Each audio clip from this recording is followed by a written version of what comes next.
దూషకులు. దూషకులు అంటే తిట్టుకునేవారండి. ఒకరినొకరు దూషించుకుంటారు. మీ నోట్లో నుంచి బూతులు వస్తాయా? నిజం చెప్పండి. కోపం వచ్చినప్పుడు వస్తాయండి.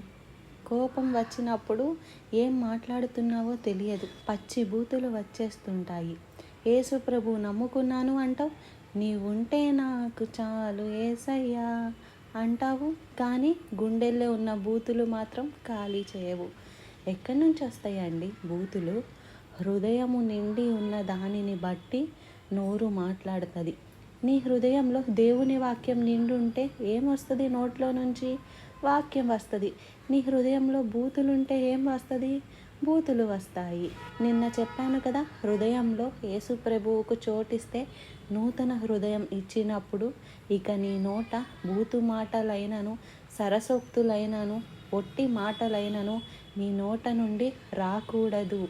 ఇవి పరిశుద్ధులకు తగదు.